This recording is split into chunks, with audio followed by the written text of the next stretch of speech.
ஏலிமின் விளிமின் குறிசார் மர ஆயிரம் சுவாமி விவேகானந்தர் எல்லா புகழும் இறைவனுக்கு 22/4/2023 திருப்பூர் மாவட்டத்தில் விலை நிலவரங்கள். இது வந்து சோனா திராட்சைன்னு சொல்லுவாங்க. வியாபாரியை 900 வரைக்கும் இப்போ விரைவில் போயிட்டுருக்கு. இந்த ஆப்பிள் வந்து வாஷிங்டன் ஆப்பிள்னு சொல்லுவாங்க. இது வந்து ஒரு கிலோ வந்து 200 போயிட்டுருக்கு. இந்த ஆப்பிளை பொறுத்த வரைக்கும் வெளிநாட்டு ஆப்பிள்னு சொல்லுவாங்க. இந்த ஆப்பிள்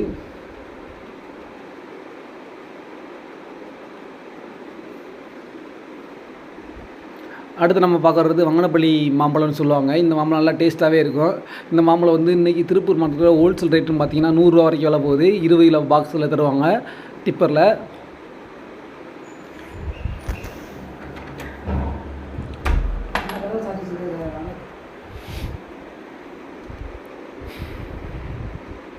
இந்த மாம்பழம் வந்து ஆந்திராவில் அதிகமாக விளையக்கூடியது. ஆனால் தமிழ்நாட்டு மாம்பழம் தான் ரொம்ப டேஸ்ட்டாக இருக்கும் ஆந்திரா காயோட. அடுத்து நம்ம பார்க்க போகிறது சிட்ரஸ் ஆரஞ்சு சொல்லுவாங்க. இது இம்போர்ட்டர் ஆரஞ்சு தான், வெளிநாட்டிலேருந்து வரக்கூடிய ஆரஞ்சு. இந்த ஆரஞ்சு பொறுத்த வரைக்கும் ஒரு பாக்ஸ் வந்து இன்றைக்கி ரேட்டு வந்து 1250 ரூபா வரைக்கும் போயிட்டுருக்கு. 5 கிலோ வரைக்கும் இடம் வரும்னு நினைக்கிறேன். 1250 ரூபா வரைக்கும் போயிட்டுருக்கு.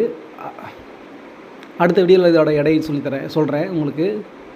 அடுத்து நம்ம பார்க்க போகிறது செந்தூரம் மாம்பழம். இந்த செந்தூரம் மாம்பழத்தை பொறுத்த வரைக்கும் ஒரு கிலோ வந்து இன்றைக்கி 90 ரூபா ரேட்டு போயிட்டுருக்கு. ஹோல்சேல் ரேட்டு 20 கிலோ பாக்ஸாக தருவாங்க. பச்சை காயாகவும் தருவாங்க. பச்சை காயாக வாங்கினேன்னா ஒரு 5 ரூபா உங்களுக்கு கம்மியாகும். 85 ரூபாய்க்கு தருவாங்க. பச்சை காயாக வாங்கினீங்கன்னா நம்ம வீட்டில் வாங்கி மொத்தமாக பழுக்க போட்டுக்கலாம்.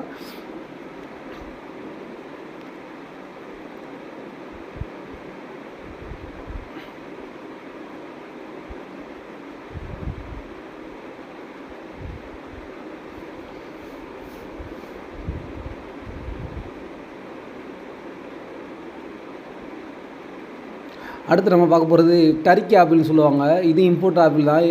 இந்த ஆப்பிள் வந்து உங்களுக்கு வந்து 3500லேருந்து 3600 வரைக்கும் பாக்ஸ் போகும். ஒரு கிலோ வந்து நமக்கு ஹோல்சேல் ரேட் வந்து 200 ரூபா வரைக்கும் விலை போகும். இந்த ஆப்பிளும் க்ரன்ச்சியாக தான் இருக்கும். இந்த ஆப்பிளும் பேரிக்காய் மாதிரி இருக்குன்னு வச்சுக்கோங்களேன். அடுத்து நம்ம பார்க்க போகிறது நாட்டு ஆரஞ்சு வந்து சீசன் முடிஞ்சான்னு தெரியல. சீசன் ஸ்டோரேஜில் வச்சு தர ஆரம்பிச்சிட்டாங்க. நாட்டு ஆரஞ்சு ஸ்டோரேஜ்னால் கொஞ்சம் மொத்தமாக ஒரு 10 பெட்டி 20 பெட்டி அப்படின்லாம். பெரிய ஆளுகள்லாம் பார்த்திங்கன்னா 500 பெட்டி 400 பெட்டின்னு ஒரு மொத்தமாக வச்சுருவாங்க. ஒரு ஏசி ரூமில் பெருசாக இருக்கும், அதில் வச்சுருவாங்க. அதான் ஸ்டோரேஜ் சொல்லுவாங்க. நாக்பூர்லேருந்து வரக்கூடிய இந்த ஆரஞ்சு. நம்ம அடுத்து பார்க்க போகிறது முலாம்பழம் வந்து ஒரு கிலோ வந்து 25 கிலோ பை வந்து 750 ரூபா வரைக்கும் போகுது. அனைவருக்கும் நன்றி.